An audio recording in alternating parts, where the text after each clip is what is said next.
Prova, 1, 2, 3. Hello. Hello, hello, hello. Okay, in just 1 second. Well, It's working. thank you. I'm here. It's Thank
We can start.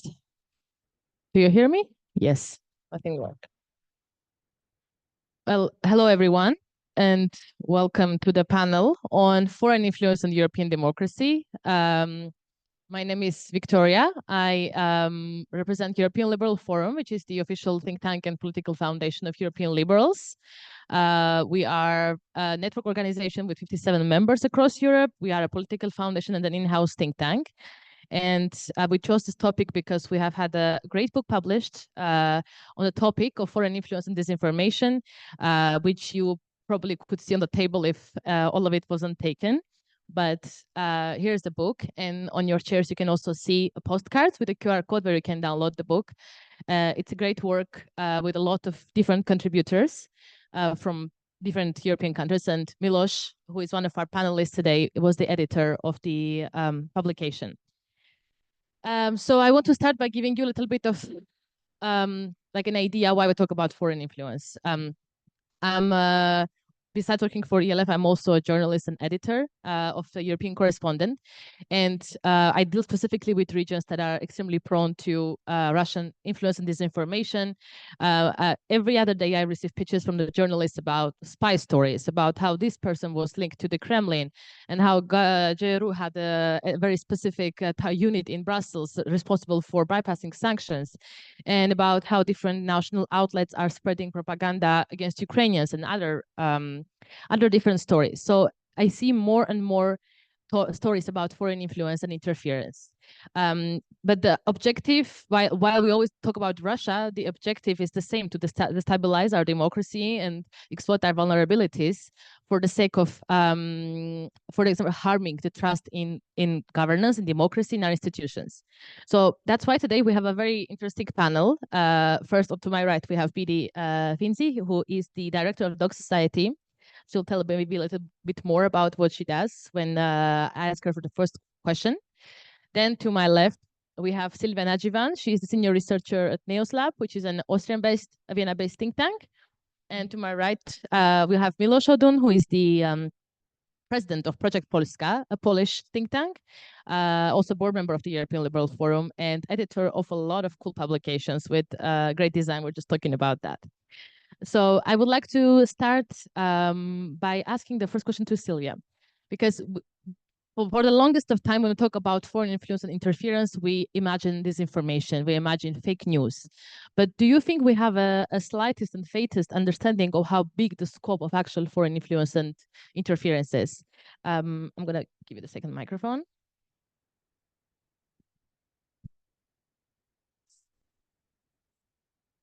I think the awareness about the dimension of this is more closer. Yes. Okay, sorry. So I think the dimension of disinformation and fake news and infiltration by foreign countries and foreign powers are much broader than we at the first sight think, but we are more and more talking about it, because disinformation and this kind of infiltration, fake news, are just a part of a new instrument. This is a hybrid war.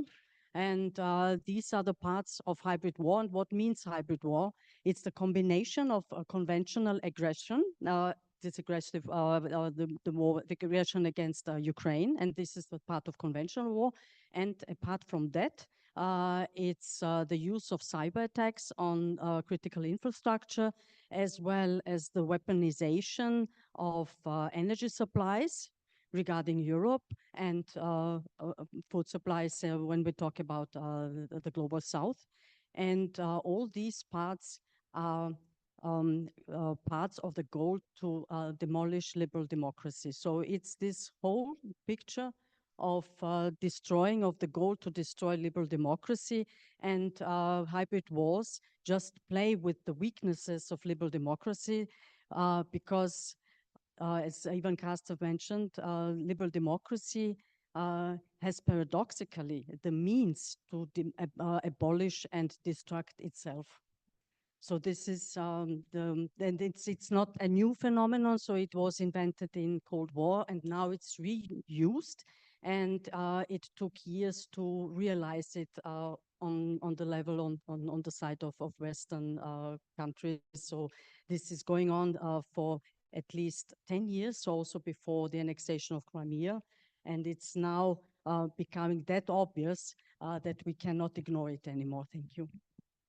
Thank you. We're going to talk about the vulnerabilities of liberal democracies, but a big part of actually our fight, I mean, the problems that we're facing with foreign interference is due to the pollution of information sphere, something that you have mentioned in the report of Doc Society that you have published. So I want you to talk about a little bit about this pollution and how does it undermine European democracy, and who are the main actors that are involved, and what kind of stakeholders are involved in this pollution process? When we talk about a polluted information ecosystem, yes, of course, it's mis and disinformation and the things that we feel, I think, more publicly confident around, you know, the impacts of big tech, social media, etc. But it's also state actors. It's the co-option of primary platforms. But there's also the force of, or the influence of, major corporate powers. And this is sort of an major corporate actors, which is an extension of big tech. And it's something that I wanted to underline in this conversation around the way in which the dominance of platforms, whether it be, you know, is that better? No.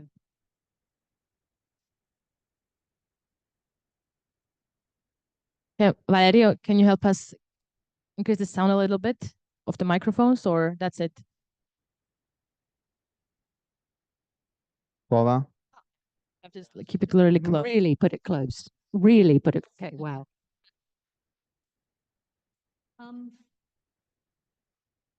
Yeah, we're living in a time where the information ecosystem is so polluted, the results leave citizens bewildered, confused. There is a catastrophic loss of trust, of faith.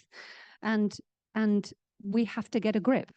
And we can get a grip here in Europe. And I'm convinced that a combination of both, you know, regulation, which we excel at on this continent, and which the world needs and leads us in, but also investment and also innovation, and thinking about the infrastructures of the future that we need to guarantee our citizens access to information. This is where we should be focusing. So. Okay, so when it comes to accessing a certain kind of information, I think we have seen that the European Union is becoming more and more cautious about it, due to the fact that there has been a lot of foreign outlets that have been spreading actively disinformation and narratives. And it's not only foreign outlets, but also European national outlets that are right-wing or conspiracists that are supporting that vision. And the initial reaction is kind of to block it or make sure that we mute it and no one is ever has a chance to talk about it. And so I want to understand first whether you think it's the right approach to block, whether it's actually effective, because eventually this information still slips into our media sphere and makes that's the impact that it aims to. But also on the other side, legislatively, we want to we have this new EU foreign interference law that is being proposed right now, and some countries are like really against it due to the fact that they think that it's going to take away some powers from the national competencies, but also civil society thinks that it's really abusing the, it's very much like a repetition of the Russian law of foreign interference. So I want you to comment on the law first and then talk about our approach, whether blocking this media is actually the right thing to do. Thank you. Thank you so much for the question, and thank you so much for the invitation. It's great to be here in this panel. And yes, so definitely the package, the democracy package, is a very controversial one. And if you see, there is not only actually hundreds of civil society organizations protesting against it, but also there are universities protesting against it.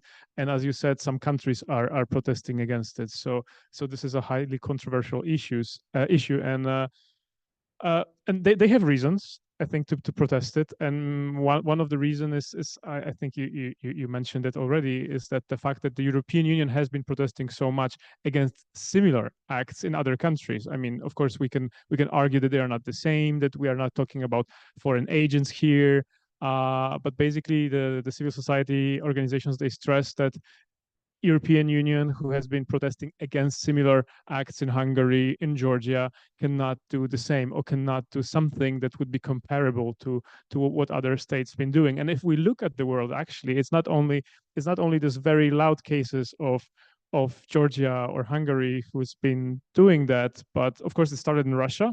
We all know that. So again, the enemies are saying, okay, this is the inspiration. It came from Russia, and now it reached Europe. And but if we look at it, Israel, there are works on that in Kyrgyzstan. There are works on that in Bosnia and Herzegovina, Nicaragua. So there are many countries who've been trying to repeat this approach.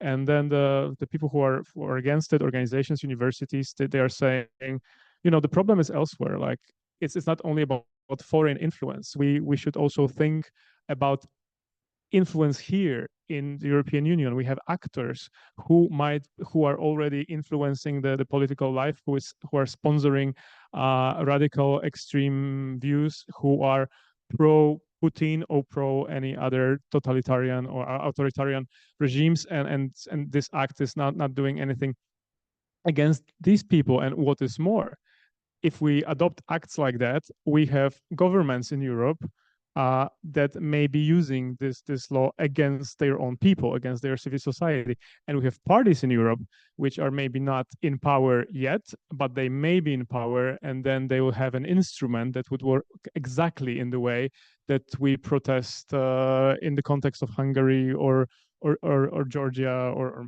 many other countries. So there are of course many arguments. Plus there are arguments that this is gonna be an additional burden on these organizations, because they'll have to archive all these documents for many years. So I think, and this is now going to your other question. Putinism basically is afraid of, if there's one thing that Putinism is fighting against, I believe it's liberal democracy. And if we want to win against Putinism or Putin, we have to strengthen the liberal democracy. And strengthening liberal democracy is actually doing everything to support the civil society, to support free media, and to support the dialogue between different actors. So I think the European Union indeed should not go this direction of blocking, of eliminating. It should go the direction of actually, doing everything so that nobody can limit the dialogue between the society, so that nobody can limit the space for freedom for civil society organizations, non-profit organizations. And this is the way, because if we are to win against Putinism, against Russia, is by strong liberal democracy and its values. So again, free media, human rights, and free speech. So I believe really limiting the space for civil society organization. This is not the way we should act. It's the contrary. We should do everything so that they have as much space to act as possible. Surprisingly, in the case of Georgia, actually, this law led to suspension of their EU candidacy. So the harshest possible consequence they could face as a candidate country. And the fact that the European Union, of course, wants to suggest something very similar is alarming for a lot of countries. For some, for a good reason, and for others, for a bit of a bad one. But Russia and since 2022, Qatar have been at the center of attention of foreign influence. This whole law came to life after Qatargate happened. However, the whole ecosystem of foreign actors trying to undermine European democracy and the trust in our institutions is much bigger than Russia and Qatar. What are the most interesting actors, state or non-state, that are often overlooked but have quite a significant impact on what's happening in Europe?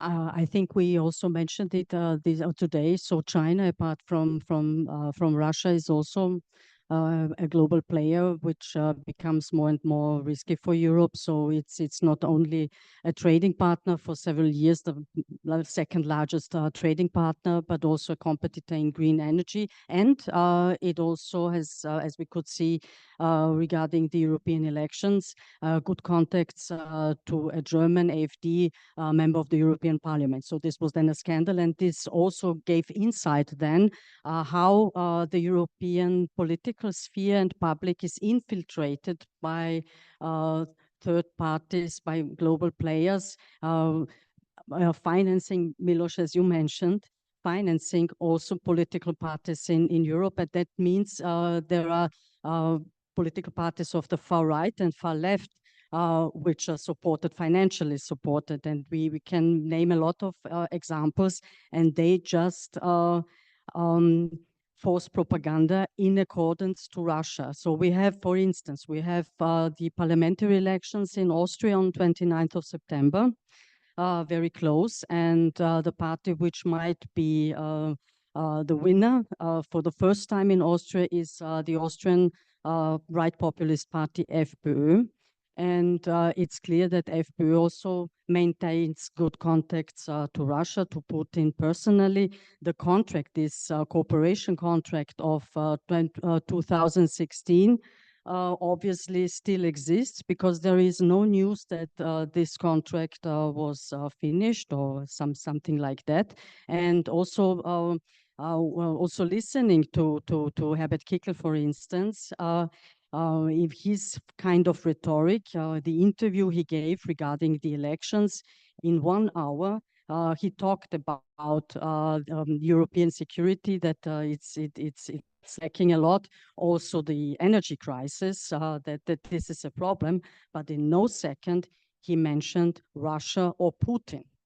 So it's this silencing and at the same time offensive propaganda and rhetoric against liberal democratic actors such as liberal democratic parties and the NGO sector. So we should have much more the focus on the financial situation of the far right and the far left. Because by that example, we could also find out much more about the interrelation between anti-democratic behavior, populism, and corruption. Not only our enemies, but also our allies. There are massive reports about American white supremacist groups also having a significant influence in Ireland, in the UK. And do you think you can comment on that, or?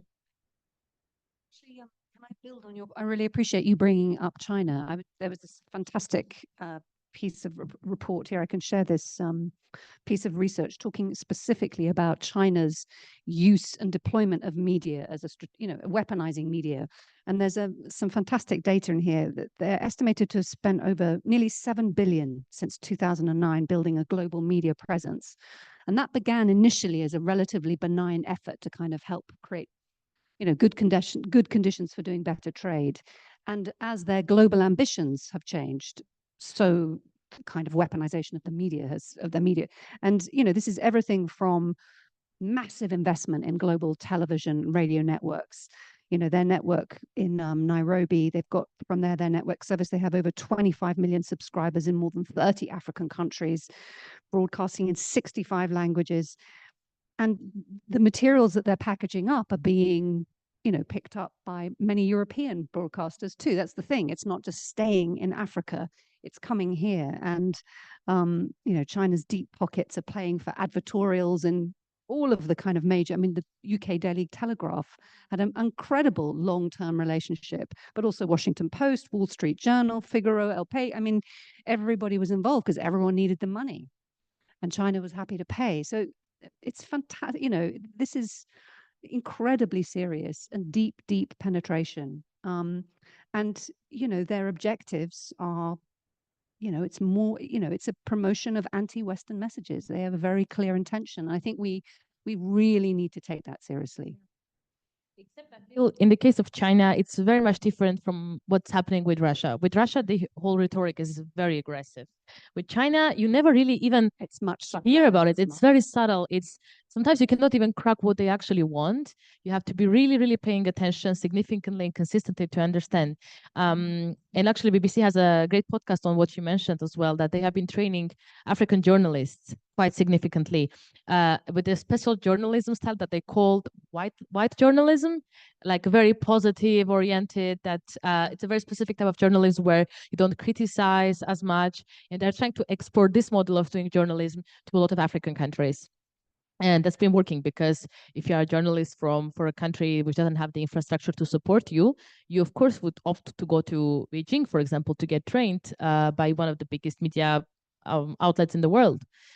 But in the report that you also produced, you talk a lot about public interest media and the role of this whole ecosystem in supporting. I mean, if we fund and invest in it, it's going to help us to actually protect in the short term the democracy.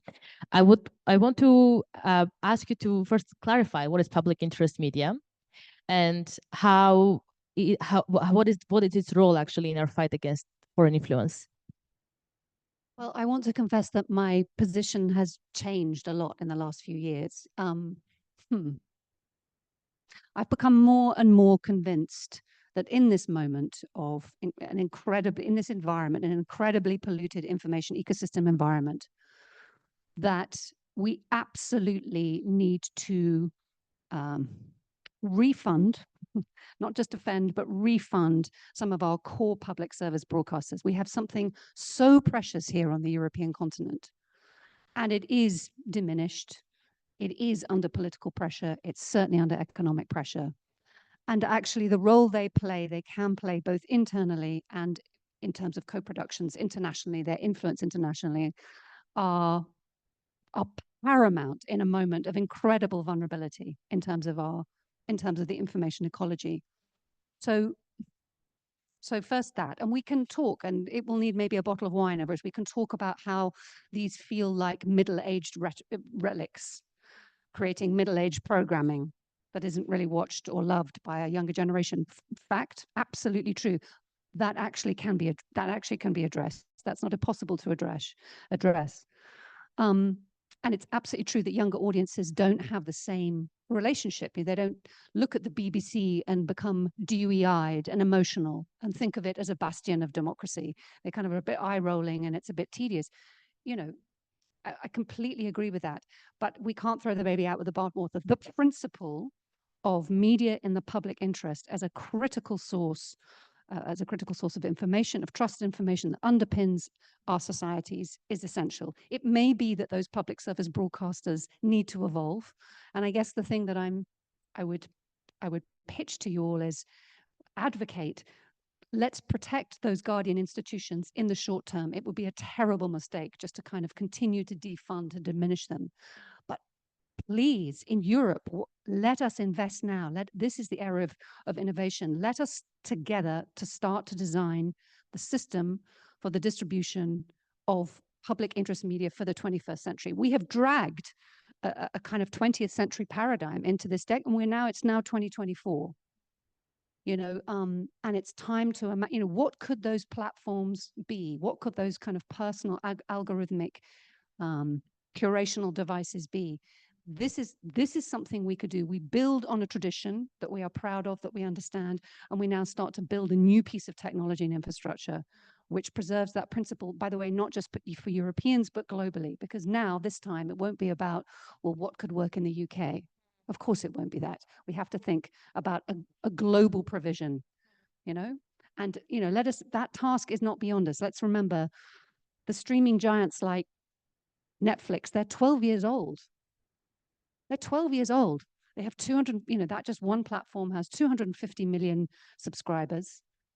It's changed the face of global discourse, and, you know. They haven't even had their first corporate meltdown and disaster yet, properly. Well, okay. It's been a bit of a curve. But my point is, we can do this. We can do this. It's not beyond our gift. Okay, we're going to come back to the competition also between public and private media. But yes, do you have a question?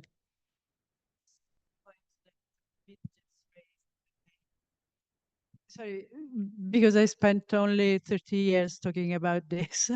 And it's very good to hear you saying that, because I think it's key. When we all are trying to denounce and investigate what foreign information manipulation is, deep down, we all know that this has always existed. The point is now that it's becoming much more sophisticated, and we, especially in the West, we have been caught completely without any defenses, because our defenses were already down, because we had destroyed the agency of meaning, the public service information that nobody trusts anymore. I mean, most kids don't trust them anymore. So it has to start from there, and we need to talk about How do we defend it with ourselves? Because of course, we can't have any hope of defeating Russia or China in their attempts to manipulate information. The only thing we can do is to strengthen our defenses. Now, I get a point because I was part of Euronews, the first and only ever failed attempt to have a European public service broadcasting system. I mean, it failed miserably because the European nations did not really want an independent, trustworthy, uncontrollable source of information. But 30 years later, I think it's very urgent to restart from there. How do we bring back one of the best things that the Europeans invented? You know, it was in Britain, 1922, the birth of the BBC, thanks to an Italian, Guglielmo Marconi. It was a very European invention. We should reinvent it now, and we should mobilize in that direction. Not everything that is European is old and only for the middle-aged. This could be new, and it could be a model for the rest of the world.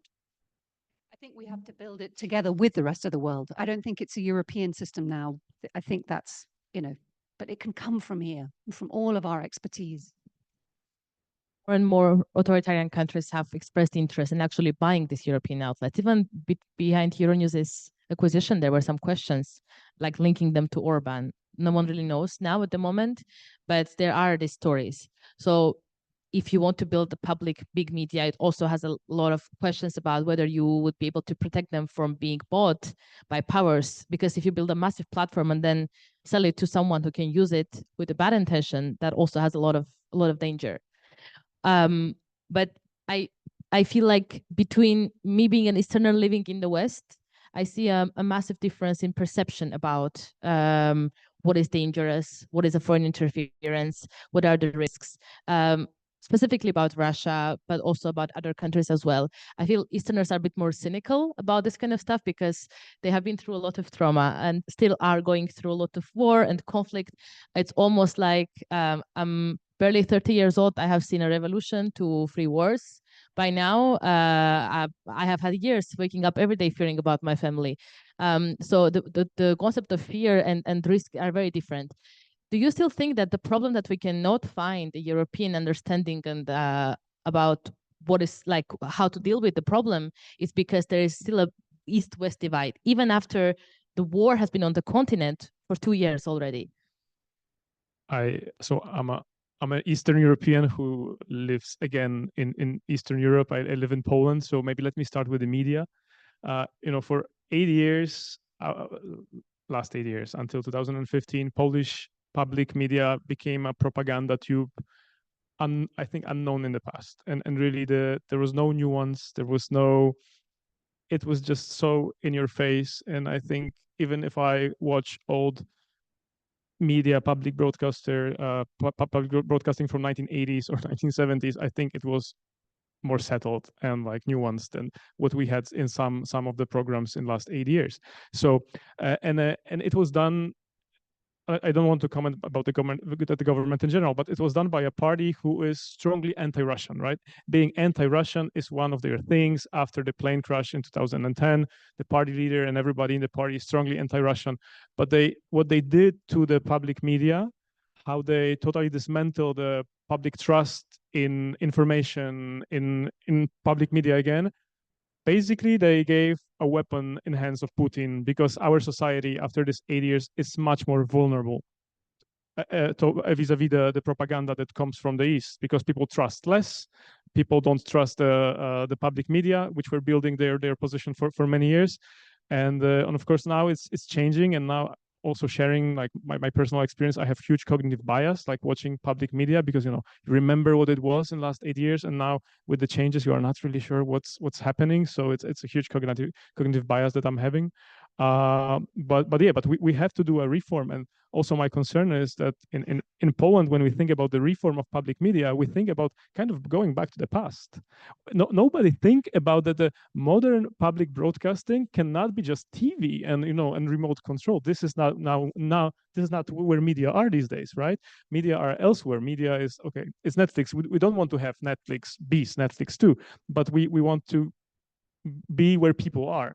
And this is not part of the discussion about public media, and this is something that worries me a lot, because we are losing this battle again.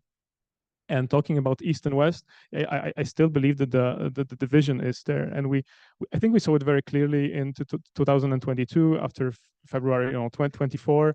I think there was this bittersweet feeling in some of the political elites in the East saying, "We told you so." And I feel that 2 years after talking, repeating that, there is still this division, and there is still some lack of understanding.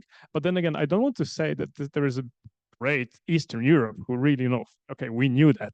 No. Like Eastern Europe does not listen to the issues of Southern Europe, or let's say Southern Europe in this example, as badly as the Southern Europe does not understand the problems of Eastern Europe. I think we do not have this solidarity, and there is lack of solidarity. And look at the migration crisis and the reaction of Eastern European politicians, but also societies.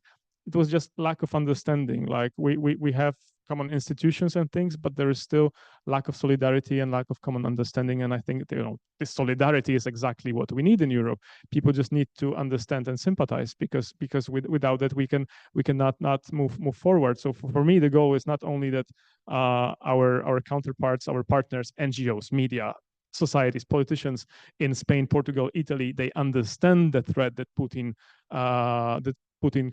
causes for us in Poland, Latvia, Lithuania.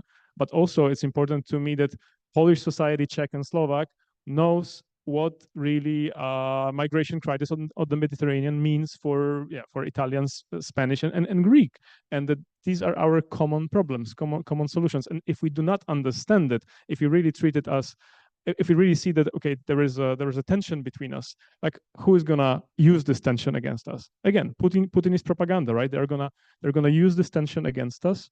So if there's again one call here, I would say we should all call for solidarity, like on all levels, so that people understand that the global problems are problems of us all, and we need one another to solve these problems. And Eastern Europe is not going to solve the problem with Putin, and Southern Europe is not going to solve the problem with for example, crisis on the Mediterranean Sea without the support of the North and the East. So the division is there, but this is a task for us to do, and especially I think political foundations. This is a big task for us, because foundations, I think, are a bit different than parties. There is more space for dialogue. There's more space for cooperation, and then there is more space to influence the parties. Political foundations and also media organizations. Before passing to Sylvia about a bit of counter strategies, it's because we don't know each other's problems. As simple as that. We are really focused on our national news and local news. Sometimes, like in France, there are some regions that even don't read Le Monde. They read their local Sud-Ouest or like CNews in Lyon, where you just want to know what's happening in your region, and that's it. And the media outlet where I'm working right now has tried to change that. So we have built a newsletter that is basically reporting from every single country in Europe without exception, to make sure that everybody knows what's happening elsewhere. And the reaction that we have got from people was astonishing, because they kept saying they were thirsty for news, that for the first time in their lives they felt European, that for the first time in their life they understood what their compatriots in different countries are going through, and that they want more. They want to know what's happening. And also, funny thing, the amount of retired people from the UK who read us. Tired? Yes. I just started subscribing to your newsletter. What are you saying? In their 60s, in their 70s, people are commenting and saying, let's say, I'm a retired, I'm a beekeeper now, I'm a retired professional. I have had no access to news from Europe since Brexit, but now I can do that. So the thing is that I think building European media, as Annalisa also mentioned, and you, has a massive part in that.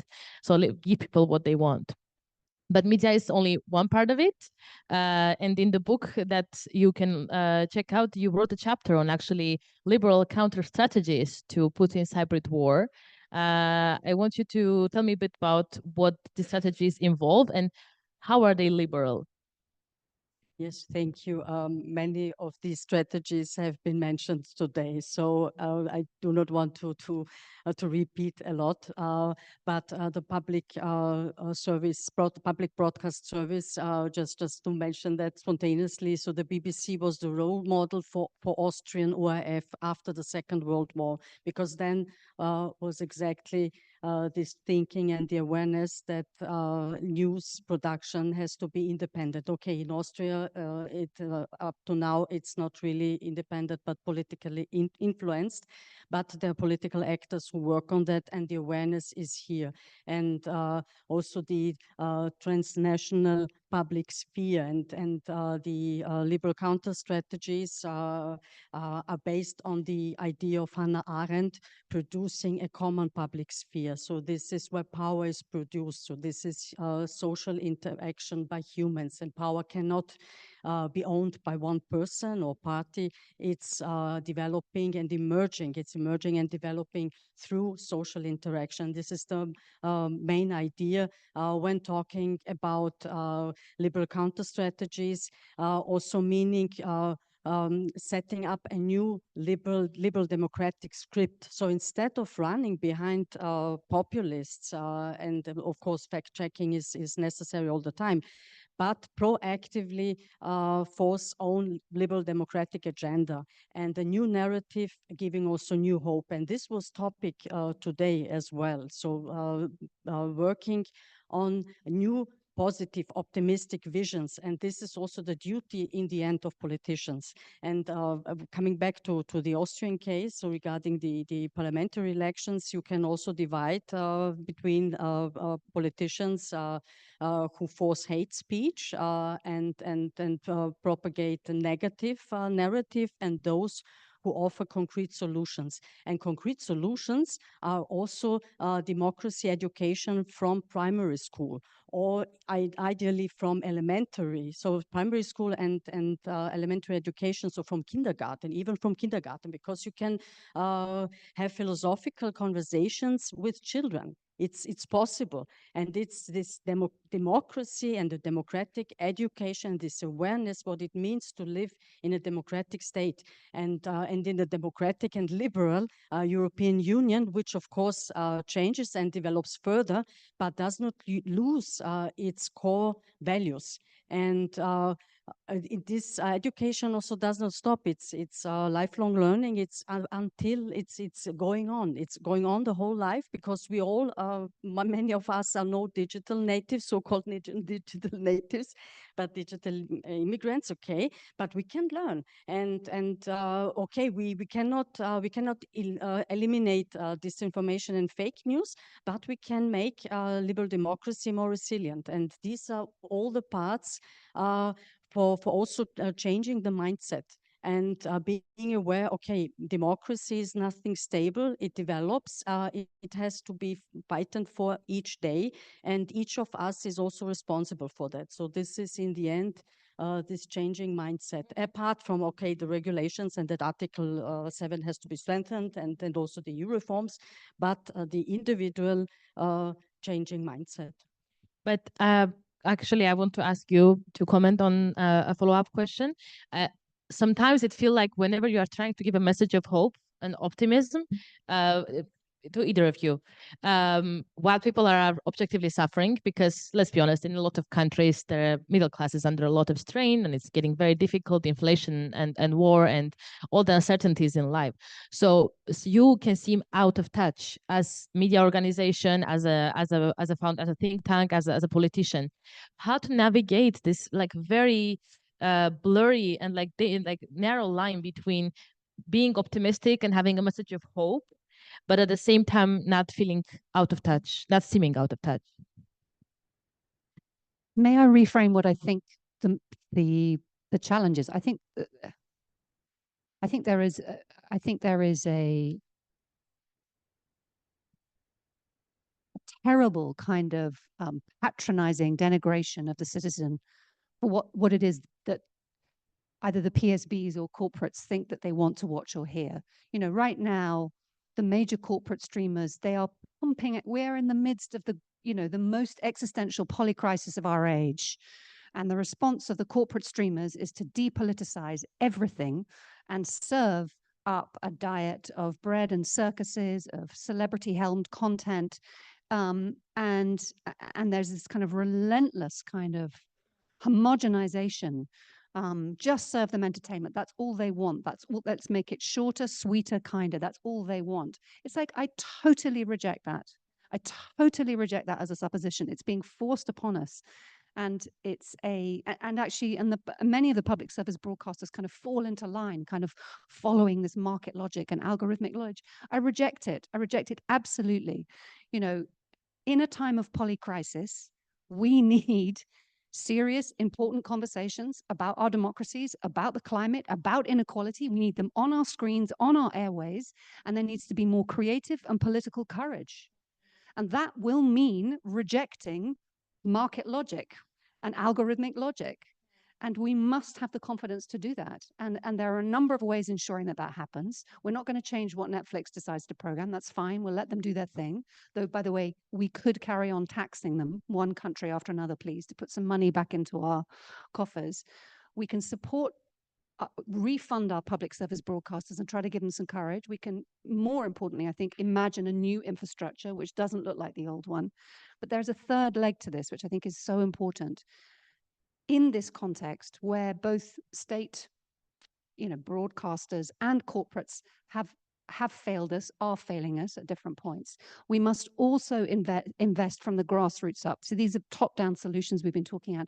Now is the time for investing in independent media across this continent.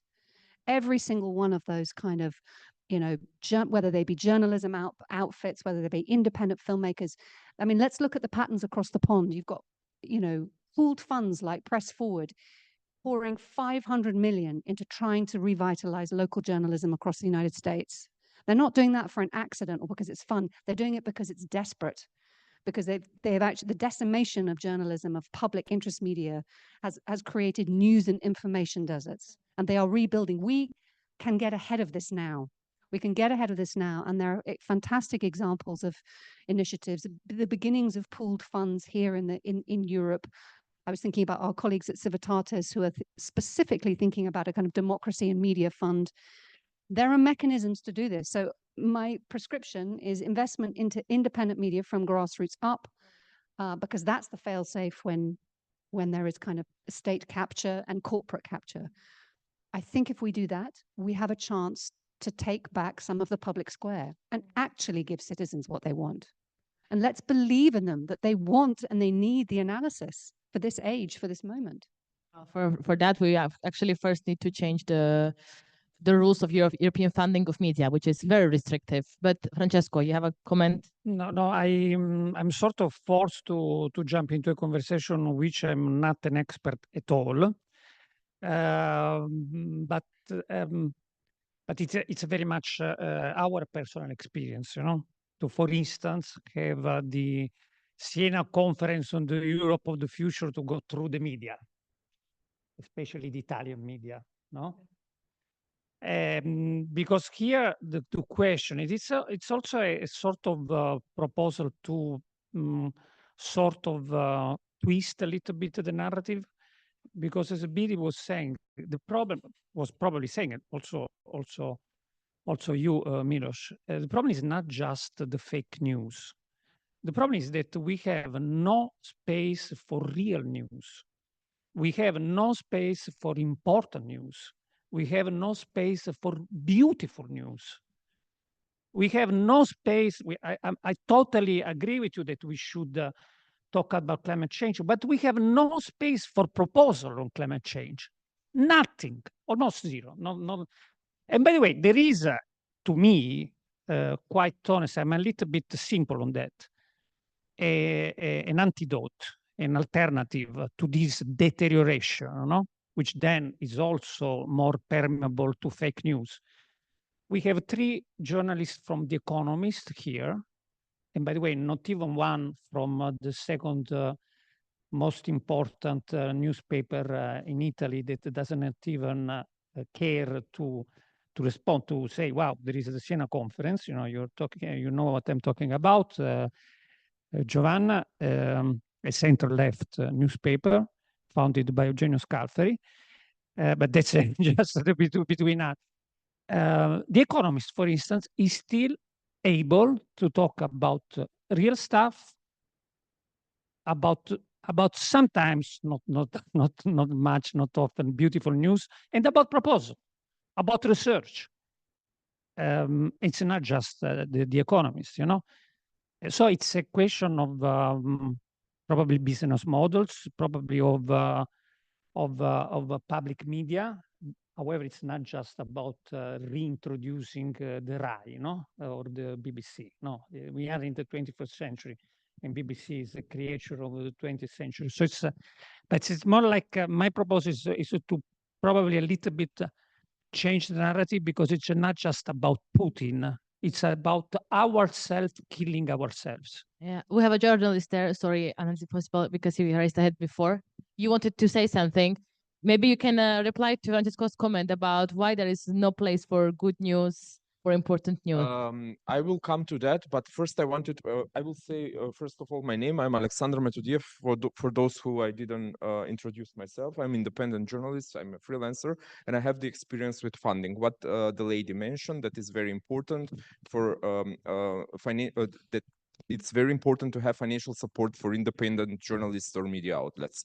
I have an example. There is a European Union with a lot of funds that it is giving to journalists or media outlets, but there is very, very bureaucratic procedure to get those money. From the European Union till now, I have 0 projects financed directly. The European Union is financing journalistic organizations through which you can, in a easier way, apply and get a project. Since May last year, I have 5 of them. So I think that the European Union, or specifically the European Commission, should reduce this bureaucratic procedure to apply. First of all, the web page is very complicated. You need too much data, too much documents and stuff like that. And at the very end, you don't get any response back if you will get fund or not. And where is the problem? If the application was not good enough, or something was missing. Last year, me and colleagues were refused from the European Union to get a project. That was the only time when we get a response back. Why? Because we misunderstood that in that announcement, it was 350,000 euros that you can get as a grant. We were thinking that this is the limit. It was actually 90% of the total budget that you could need. So with other words, we should lie the European Commission in order to get those projects. I mean, to pump up the amount of money. And at the very end, NGOs that were not dealing with journalism and stuff like that were financed because they had to spend the money somewhere. So with other words, I think that there should be a change done in this procedure for applying and getting money, because yeah, it's true what you said. Regarding the fake news, the European Parliament is sharing one information that 60% of the information that people are reading on, not reading, that they're seeing on social media, they're not reading at all. They're sharing immediately, spreading that fake news, reading just the title, thinking that through the title, they have the whole information. What I think that should be done regarding fake news, what she mentioned about democracy in the primary schools, additionally to that, there should be some kind of classes for media literacy, that the kids could understand what is news, what is serious media outlet, which elements the news has to be a news, so they would be able to make a difference between fake news and the real one, or media outlets and web pages which have like one employee who is sitting at home and writing some articles and spreading lies in internet. Yeah. So these grants of the media grants that you mentioned is like a TOEFL exam. Like, it's rarely about knowledge of English language, but more about the skill of passing a test. And some people crack the code of the grants and they keep on getting them, but don't have the capacity to implement them, while others struggling to even get into the market. But just one last question. Yes, up there. Okay.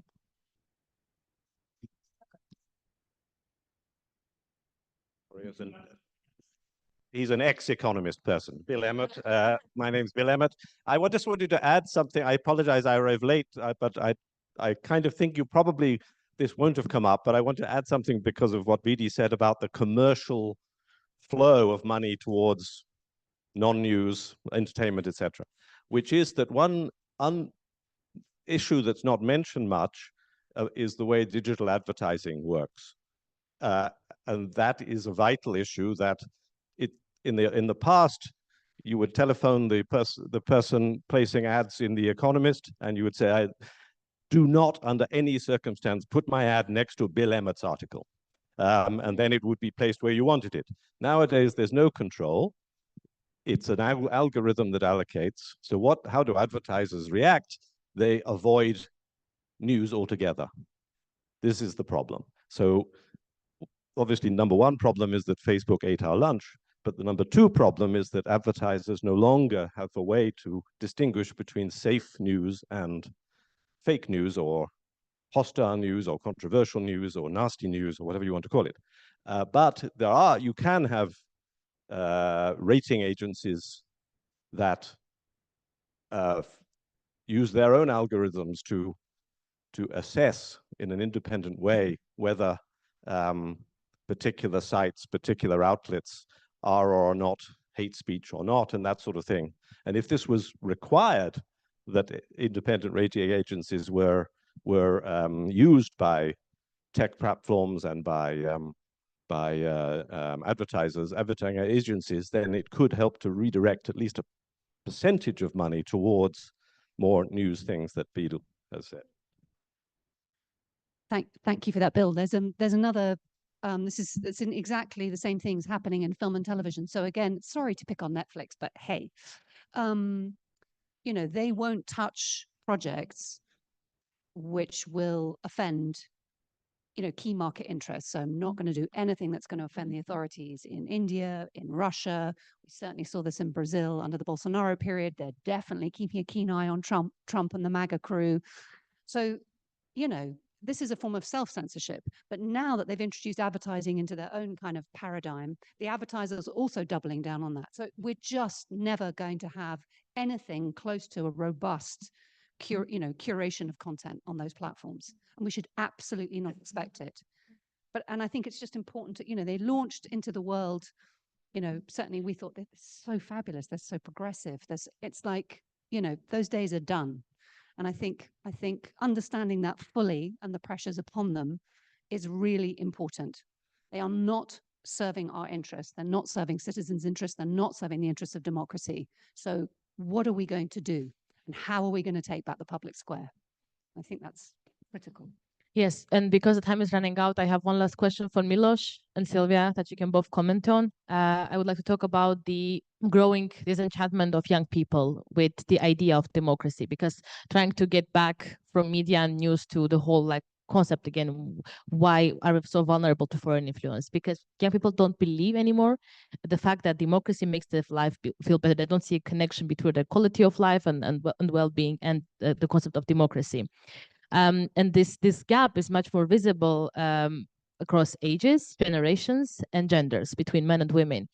I want us to talk about as a kind of closing comment. Why do you think we have failed young people so badly that maybe or not, maybe we haven't failed, that they do not believe in the concept of democracy anymore? I don't know who said yesterday, someone that maybe it was our table, but if someone was asked, would you want to live well, but in an autocracy or a military regime, and the young people say kind of yes.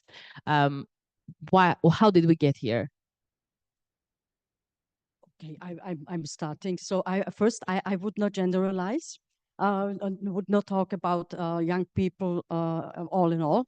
I can refer to personal contacts and it's not a quantity perspective, but talking with my son, who is now 18 years old, just confirms what you mentioned. So he is disappointed about perspectives, future perspectives in life. And I would also say there is no political apathy or distrust in policy and politics at all. It's about politicians. And what is needed is not criticize young people, because we know also all the discussions on they are not prepared for working well, and this life work balance all in all. What is needed is, and the Corona crisis, on all the lockdowns also showed the weaknesses of social cohesion, how it can drop.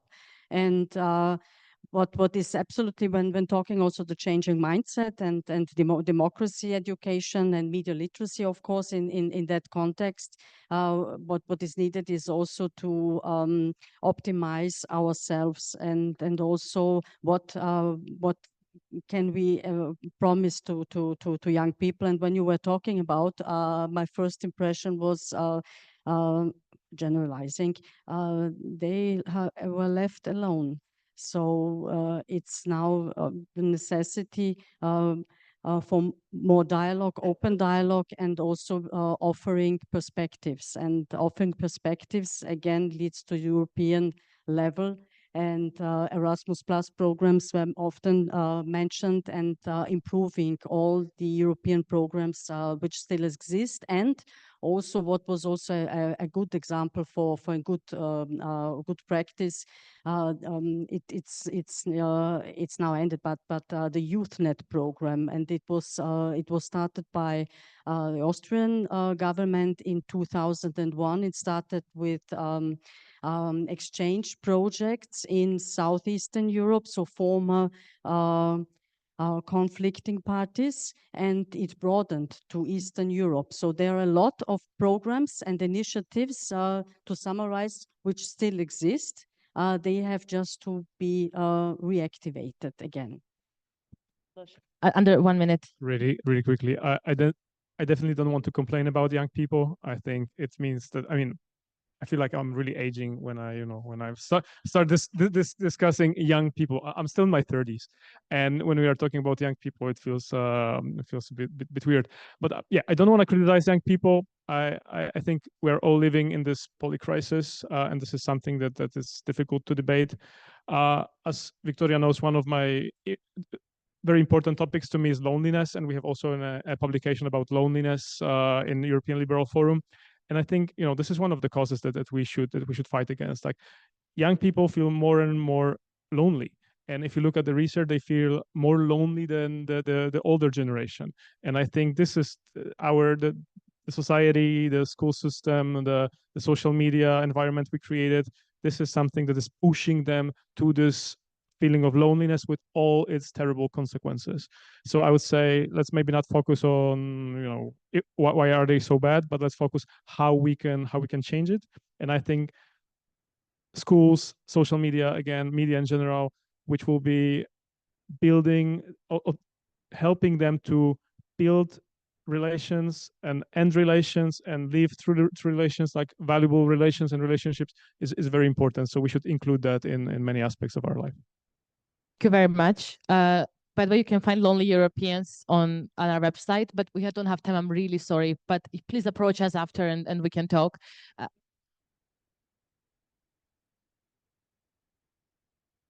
There is another panel.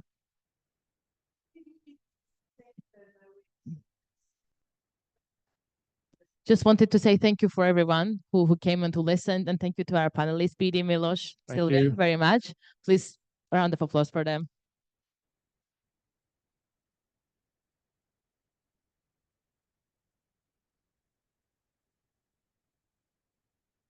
As a reminder, we have now a very brief coffee break. Then there is the plenary, and at 6:30 there will be a bus going to Siena for an aperitivo buffet.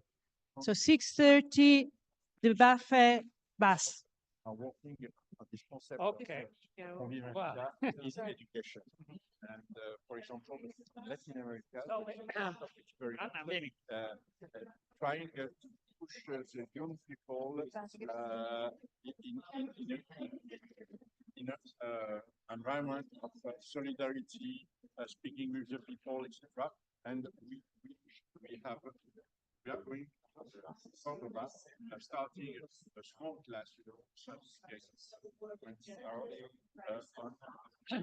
And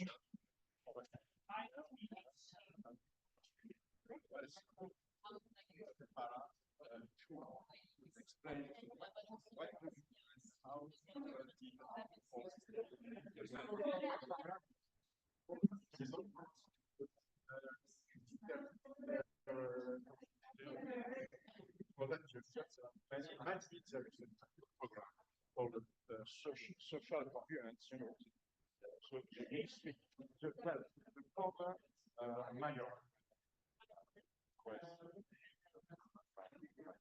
She was with the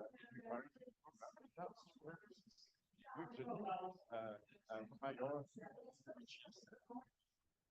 which is right to know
Sono portato una presentazione. Sì, ce l'ha la Benissimo. Aspetti un attimo, ok. Che devo ancora trasferirlo. Vabbè.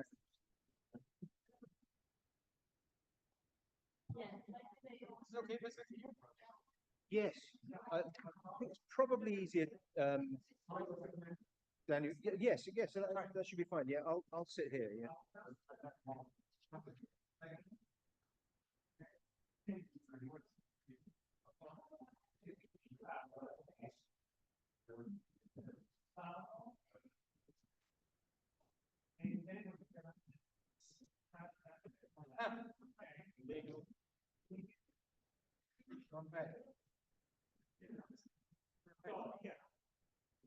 Okay, so we have George is not here.